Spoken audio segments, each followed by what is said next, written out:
কবিরাজ মশাই, শোনো, আমার অসুখ করেছে। নারে নারে নারে না, পলক আমার পারে না, নারে নারে নারে না, পারে না রে পারে না, নারে নারে নারে না, পারে এই গন্ডগোল, নারে নারে নারে না, ধর।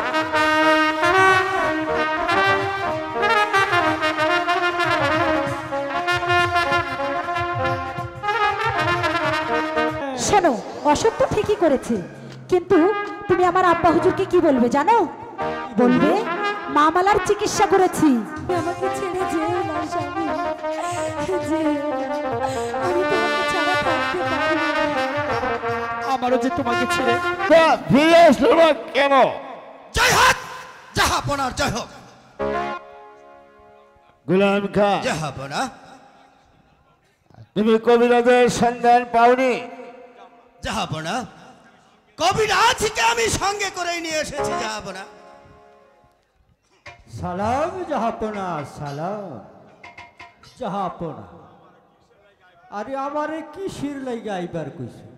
কবিরাজ, বলে আমার একমাত্র কন্যা শাহজাদি মালার অসুখ হয়েছে, তাই তো আমি চাই তুমি চিকিৎসা করে তাকে সুস্থ করে তুলবে। ও জাহাপনা, তাহলে শাহজাদি মালাকে দরবারে আসতে বলুন। ঠিক আছে কবিরাজ। হ্যালো হ্যালো, এই কে আছিস? শাহজাদি মালাকে এখানে পাঠিয়ে দে। আব্বা হুজুর, আব্বা হুজুর, আমাকে ডেকেছেন আব্বা হুজুর? হ্যাঁ মা মালা, এই কবিরাজ সব এসেছেন কবিরাজ? তোমাকে চিকিৎসা করার জন্য। আব্বা হুজুর দেখুন না, দেখুন আমার গায়ে কি কোনো জ্বর আছে? না তো, আমার কিচ্ছু হয়নি, আমি একেবারে সুস্থ। এসব কবিরাজকে লাগবে না, তুমি বিদায় করে দাও। আমি তো দেখতে জ্বর নাই? তোমার সারা গঠরেই অসুখ। মিথ্যে কথা।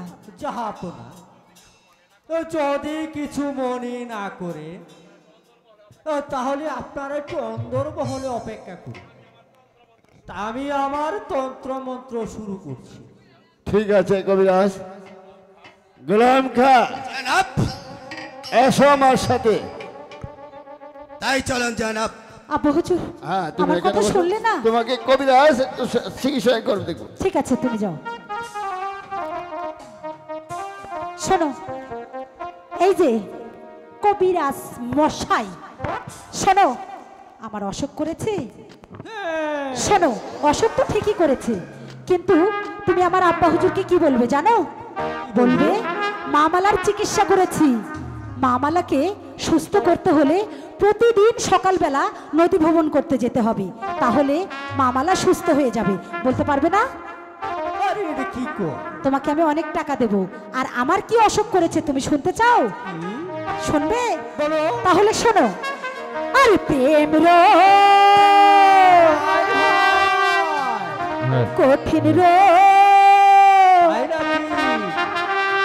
সহজে তা ছাড়ে না,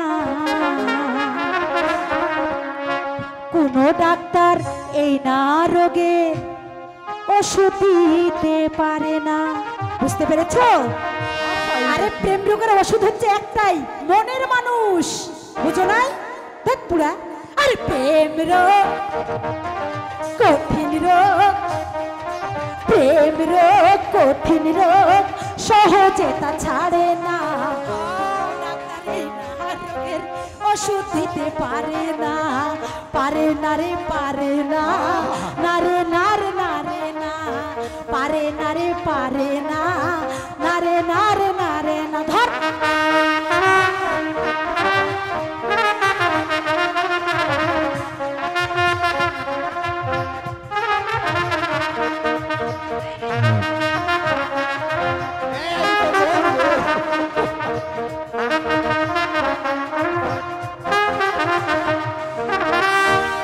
রোগের ওষুধ তুমি সামনে আছো দাঁড়িয়ে, নাও না টেনে বুকে আমায় কোমল হাত বাড়িয়ে।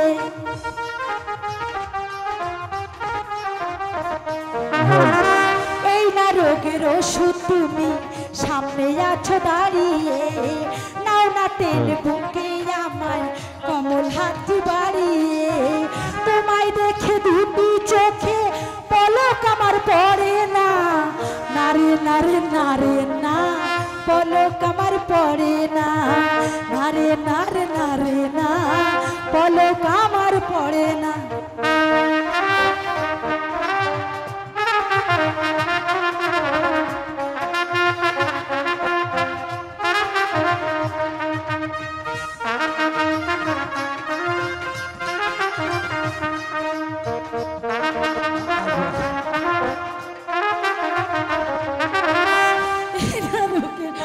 তুমি পাবে হাজার হাজার রে, আমার মতো প্রেমিক তুমি পাবে না এই বাজারে।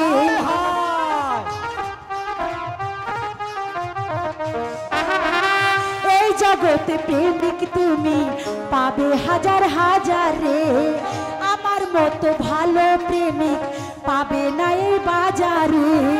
সত্যিকারী প্রেমিক যারা তারা কভু মরে না, নারে নারে নারে না, তারা কভু মরে না, নারে নারে নারে না, তারা কভু মরে না। প্রেম রে কঠিন রোগ, প্রেম রোগ কঠিন রোগ, সহজে তা ছাড়ে না, কোনো ডাক্তারই না রোগের ওষুধ দিতে পারে না।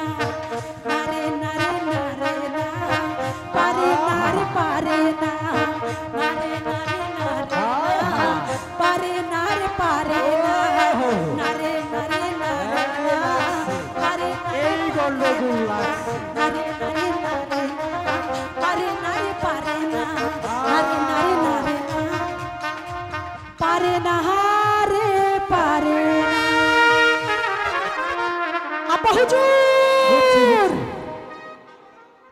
তোমার যেই তার রোগ হইছে সব ডাক্তার গুল্লা খাওয়াইলো আর কাম হইতো না। এই তো মনের যখন মানুষ। আমি আই পড়ছি তোমরা একটু দাঁড়াও, আমি 2-4টা ফুফাও দেয়া যায়, কয়টা পয়সা যদি দে হালাল করে নি। আমি তো টাকা দেবই। হ্যাঁ, আরে এখানে একটু দাঁড়াও না। আচ্ছা আচ্ছা, আমিও দাঁড়াই। না না না, তুমি না, তুমি একটু ফেরাকে থাকো। তোমার আচ্ছা। আমার গ্রামে দুর্গ, কিভাবে দাঁড়াবো বলো? তুমি এই জায়গায় দাঁড়াও, এখানে দাঁড়াও। দাঁড়িয়েছি।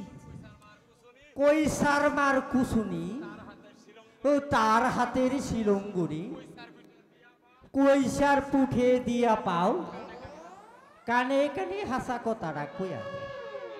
যদি না কইবা হাসা কথা তাইলে খাইবা তুমি তোমার এই 14 গোষ্ঠীর মাথা। কি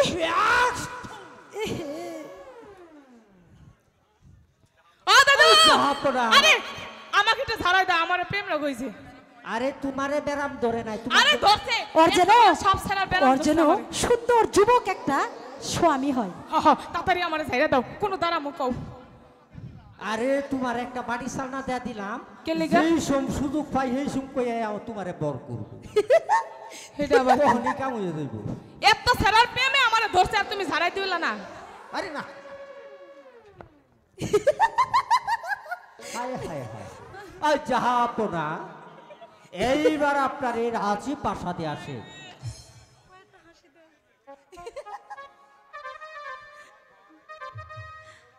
বলবে কিন্তু জাহাপনা, আব্বা হুজুর, কবিরাজ, বলুন জাহাপনা। তোমার তন্ত্র মন্ত্র শেষ করেছ? জি জাহাপনা। জাহাপনা, আরে দুবাইল্লা ভার আরো 2-4টা রুগী আছে, আমাকে একটু তার করে বিদায় করে দিই। ঠিক আছে কবিরাজ।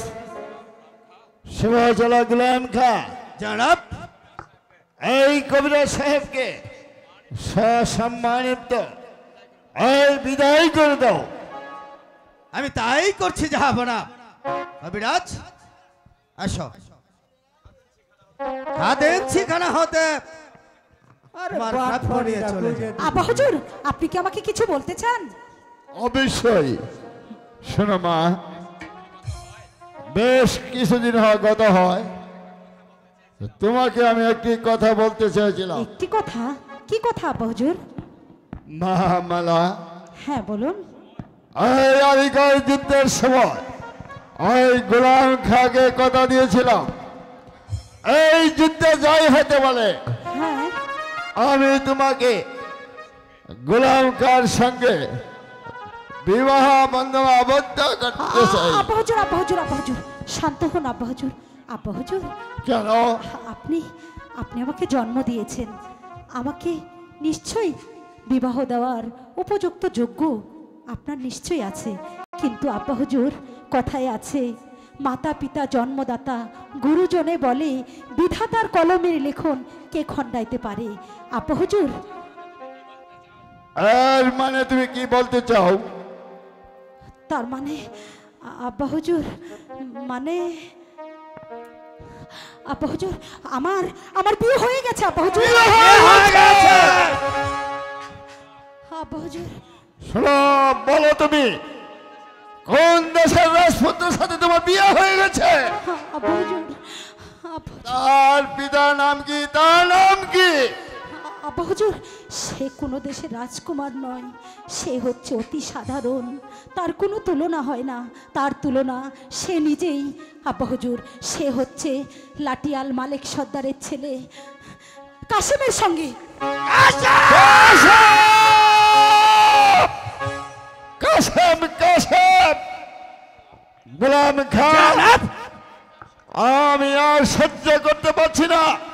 তুমি এই মুহূর্তে বাদশাহ আদেশ মাথায় নিয়ে ওই মালের সর্দারের বাড়িতে যাবে, মালের সর্দারকে বলবে আমি বাদশার আদেশ মাত্রই বান্দির বাচ্চা কাসেমিকে বাড়ি থেকে বাড়িয়ে দিতে।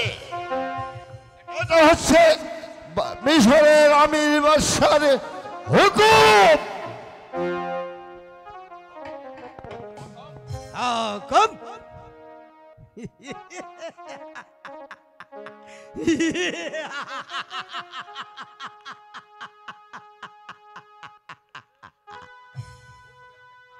শুধু হুকুমের অপেক্ষায় শিবাও সালা গোলাম খা এতদিন বসেছিল। এই মুহূর্তে আমি উল্কার বেগে ছুটে যাব সেই মালিক সর্দারের বাড়িতে।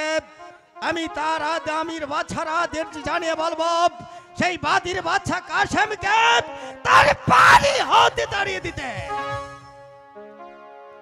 আর যদি তাড়িয়ে না দেয় তাহলে সেই বাদির বাচ্চার চুলের মুঠো ধরে আমি কালিচাটা চিরে নিয়ে আসব এই মিশরের রাজ দরবারে।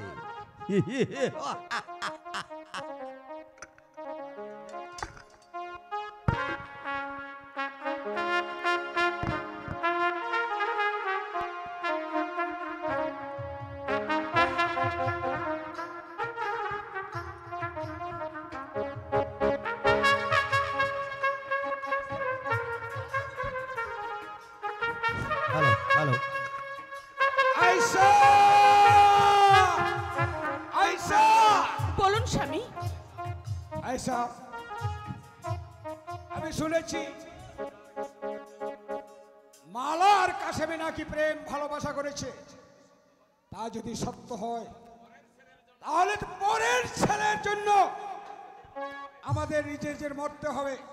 স্বামী আপনি কাকে বলছেন পরের ছেলে?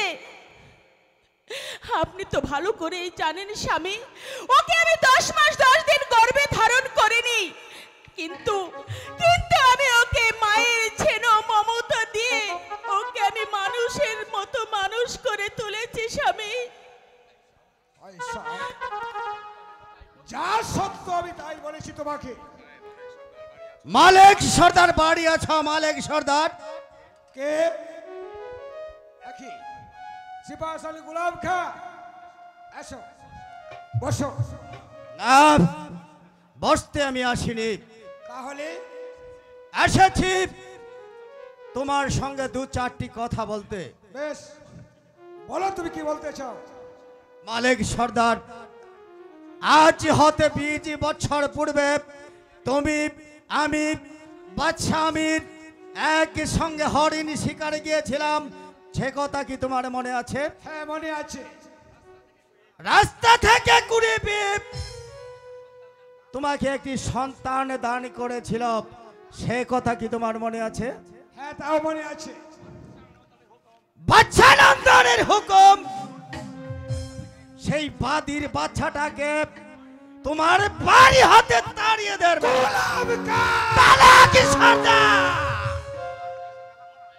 আবার কাসেম তো কোনো অন্যায় করেনি গোলাম খা যে তাকে আমি বাড়ি থেকে তাড়িয়ে দেব। ন্যায় অন্যায় আমি কিছুই বুঝি না। তুমি শুধু বলো, তুমি বাদির বাচ্চা কাসেমকে তাড়িয়ে দেবে কিনা? যদি না দেই তাহলে তাহলে ভালো হবে, আর পরিণাম ভালো হবে না। বাবা, বাবা, কি হয়েছে বাবা? আমি আসার সময় শুনলাম কে যেন বলে গেল ভবিষ্যতে ভালো হবে না। ও কিছু নয় বাবা, গোলাম কা এসেছে, তার সঙ্গে রাজ্যের রাজনৈতিক নিয়ে কিছু চারটা কথা বলার জন্য। মা, তুমি যাও বাবা, তুমি জানো মা, তুমি স্কুলে যাও। হ্যাঁ বাবা। আমি যদি এবার স্কুলে পরীক্ষায় ফার্স্ট হতে পারি তাহলে আমি তোমাকে একটি শাড়ি কিনে দিব আর বাবাকে একটি পাঞ্জাবি কিনে দিব। ঠিক আছে বাবা। টাকা পাবে কোথায়? কেন, তুমি দিবে? বাহ, মা, আমার অনেক ক্ষুধা পেয়েছে, এবার চলো তো আমাকে কিছু খেতে দাও। ঠিক আছে। একই সেনাপতি গোলাম খা হঠাৎ করে গরিবের বাড়ি, ঠিক আছে এসে যখন বলেছেন তাহলে চলেন আমার সাথে এক মুঠ ডাল ভাত খেয়ে যাবেন। চলো মা। আমি খাবো ডাল ভাত, আমার জন্য রাজ খাবার পড়ে আছে, আমি খাবো ডাল ভাত। শোনো সেনাপতি গোলাম খা, বলে তুমি যাও। যে আশা নিয়ে আমার বাড়িতে এসেছিলে সেই আশার মুখে তোমার ছাই পড়বে, কথাটা মনে রেখো। মালিক সর্দার, বলো গোলাম খা। তুমি তোমার সন্তান আর গিন্নিকে তাদের কথা বাদ দিয়ে তুমি শুধু বলো ওই বাদির বাচ্চা কাসেমকে বাড়ি হতে তাড়িয়ে দেবে কিনা? গোলাম কা বলছি তো, আবার কাসেম কোনো অন্যায় করেনি, আমি তাকে বাড়ি থেকে তাড়িয়ে দেব না, কিছুতেই না। মালিক সর্দার, গোলাম খা, মালিক সর্দার, বেরিয়ে যাও, বেরিয়ে যাও গোলাম খা, বেরিয়ে যাও। এই মুহূর্তে আমার বাড়ি থেকে তুমি বেরিয়ে যাও। মালিক সর্দার, হ্যাঁ গোলাম খা। তোমার বাড়িতে এসেছি বলে তোমার সন্তান, তোমার গিন্নি, তুমি আমাকে অপমান করেছ। এটা যদি তোমার বাড়ি না হয়ে অন্য কোনো জায়গা হতো তাহলে এতক্ষণে তোমাকে আমি পৃথিবীর বুক থেকে নিচ্ছন্ন করে দিতাম। মালিক সর্দার, সরে যাও গোলাম খা। তুমি আমার বাড়িতে এসেছ বলে তবে আমার মেহমান, তাই তো এতক্ষণ আমি তোমাকে ক্ষমা করে এসেছি। এটা যদি আমার বাড়ি না হয়ে রাজ্যের অন্য কোন স্থান হতো তাহলে আমি তোমাকে এই লাঠির আঘাতে তোমাকে আমি মালিক সর্দার, চিরচির করে দিতাম। বেরিয়ে যাও, বেরিয়ে যাও, বেরিয়ে যাও গোলাম খা। মালিক সর্দার, গোলাম খা, জাহাপনার কোনো আদেশ নেই বলে তোমার সব কিছু আমি হজম করে নিয়েছি, আমি ফিরে যাচ্ছি মালিক সর্দার। মাগার আমি আবার আসবো সেদিন তুমি কি করবে আমাকে? সেই দিন বলো তুমি কি করবে? তোমার এই বাড়িটাকে জ্বালিয়ে পুড়িয়ে ছাড়খাড় করে দিয়ে তোমার এই কালিজার টুকরা আবু কাসেমকে চুলের মুঠো ধরে আমি টানতে টানতে নিয়ে যাব মিশরের রাজপ্রাসাদে। গোলাম খা, সেই সেদিন দেখবেন এই গোলাম খান কত ভীষণ, কত ভয়ঙ্করী। গোলাম খা, একটা কথা তুমি সরে যাও গোলাম খা। তোমাদের বাচ্চা হয়তো অতীতের কথা ভুলে গেছে। একদিন এই লাঠির আঘাতে আমি বাচ্চা আমিরকে সিংহাসনে বসিয়েছিলাম। আজ যদি আমার কাশেমের গায়ে একটা কাঁটার আঁচড় পড়ে তাহলে আমি এই মিশরের রাজ্যটাকে লাঠির আঘাতে আমি তছনছ করে ফেলবো। তোমার বাচ্চাকে আমি মসনদ করব। এই মিশরের প্রতিটি প্রজার ঘরে ঘরে সবাই আনন্দের হাসি হাসবে। এই মিশরের বাচ্চার কান্না দেখে মিশর রাজ্যটা তর কেঁপে উঠবে। এ হচ্ছে সত্তর মালেকের নির্দেশ।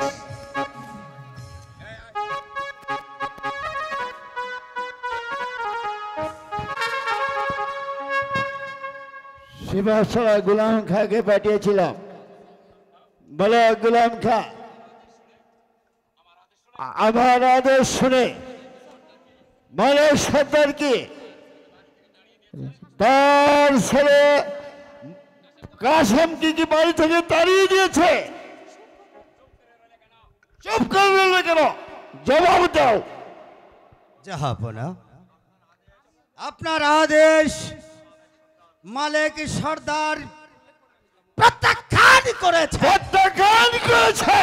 হ্যাঁ জনাব, শুধু তাই নয় জনাব, আপনার আদেশকে মালেক সর্দার দু পায়ে মা দিয়ে দিয়েছে। মালেক সর্দারের এত বড় সাহস আমার আদেশকে প্রত্যাহার করেছে। তুমি কি পারলে না মালেক সর্দারকে উপযুক্ত জবাব দিতে? পারতাম জনাব, পারতাম, কিন্তু যদি আপনার আদেশে থাকতো তাহলে প্রয়োজনে মালেক সর্দারকে আমি হাতে পায়ে দড়ি লাগিয়ে তাকে টানতে টানতে মিশরের প্রাসাদে নিয়ে আসতে পারতাম। গোলাম খা, এই পুনরায় তোমাকে আমি আদেশ করছি, এই মুহূর্তে তুমি চলে যাও। ওই বাদীর বাচ্চা কাসেমকে যেখানে যে অবস্থা পাবে তাকে শৃঙ্খলিত করে এই নিয়ে আসবে। এই আমার এই আদেশ, আমার এই দরবারে মনে রেখো গোলাম খা, দোসরা কসুর কিছুতে আমি বরদাস্ত করব না। এটা হচ্ছে মিশরের ভাগ্য বিধাতা বাদশাহ আমিরের হুকুম।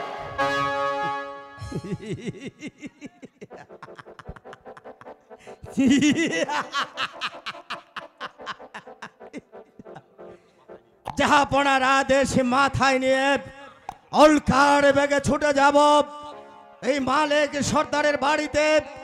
তারপর ওই বাদীর বাচ্চা কাসেমকে যেখানে যে অবস্থায় পাবো তাকে আমি শৃঙ্খলিত করে নিয়ে আসবো এই মিশরের রাজপ্রাসাদে। হ্যালো,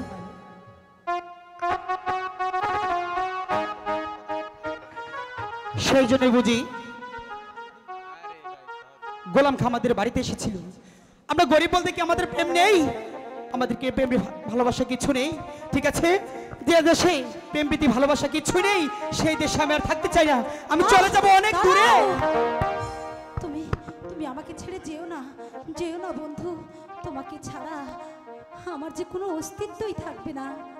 যে দেশে তুমি থাকবে না সে দেশে আমিও থাকতে চাই না। না, আমি তোমার কোনো কথা শুনবো না, তুমি সরে যাও। আমারে ছাড়িয়া স্বামী কোথায় যাবে?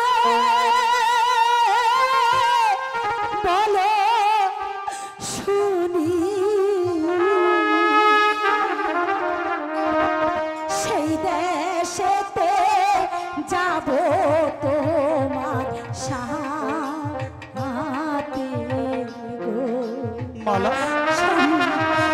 সেই দেশেতে যাব তোমার সাথে গো স্বামী।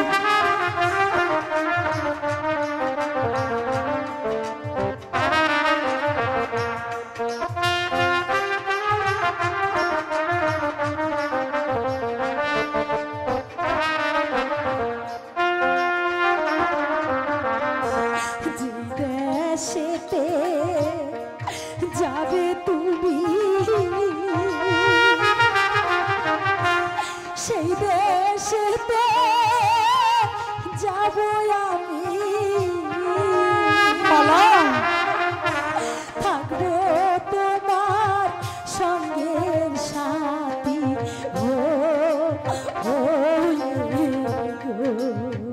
মালা থাকবো তোমার সঙ্গের সাথী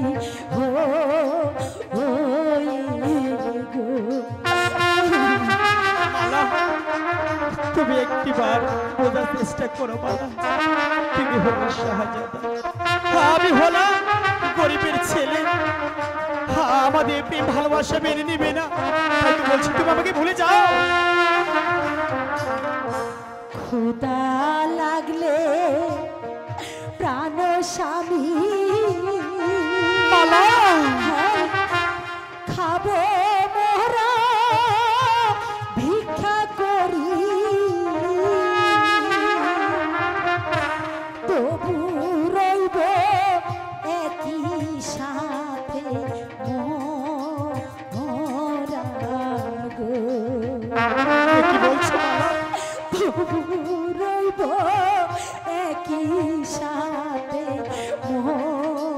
মোরা গো স্বামী তুমি আমাকে ছেড়ে যেও না স্বামী যেও না আমি তোমাকে ছাড়া থাকতে পারি না আমারও যে তোমাকে ছেড়ে যেতে মন চাচ্ছে না তবু যে আমার যেতে হবে মালা কারণ তোমার পিতা মেনে নিচ্ছে না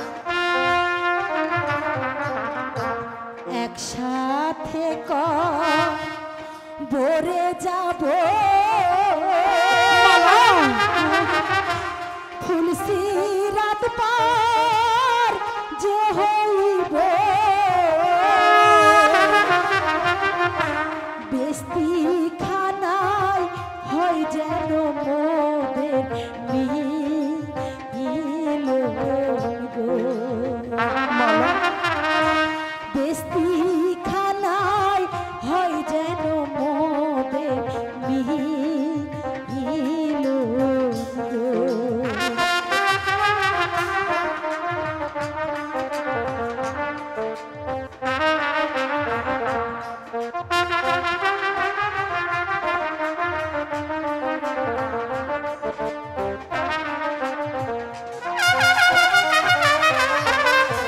শোনো গো প্রাণের স্বামী তুমি আমার সুখের সাথী দুঃখে সুখে থাকবো মোরা একই সাথে ঠিক আছে মালা আমি আর তোমাকে কখনো কষ্ট দিব না মালা আমি সত্যি বলছি মালা সত্যি বলছো? হ্যাঁ তাই তো বলছি স্বামী আমার মালা আমার গলার মালা আমি তোমাকে ছেড়ে কখনো যাব না মালা বাঁচতে হলে দুজন একসাথে বাঁচবো মরতে হলে একসাথে মরবো। ঠিক আছে মালা তাই হবে ভালোবাসার মতো ভালোবাসি রে তাই বুঝি? তোমায় কি গো ভোলা যায় ক্ষণিকের ভুলে বিরহ নামলে মন থেকে কি তারে মোছা যায় তার কি গো ভোলা যায়? আচ্ছা ভালোবাসার মতো ভালোবাসলে তারে কি গো ভোলা যায় ভালোবাসার মতো আরে কি গো সাজা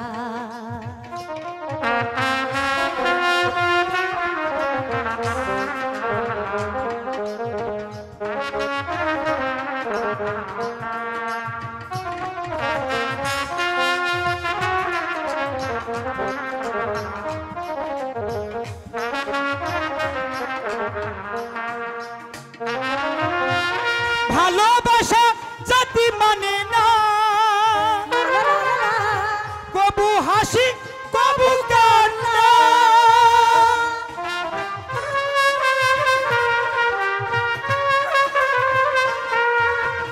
ভালোবাসা জাতি মানে না, কবু হাসি কবু কান্না। সারা সারা রাত দিবরি নেই প্রেমী ঘুম কেড়ে, সারা সারা রাত ধরে এই প্রেম ঘুম কেড়ে। সারা সারা রাত দিবরি নেই প্রেম ঘুম কেড়ে। বদনা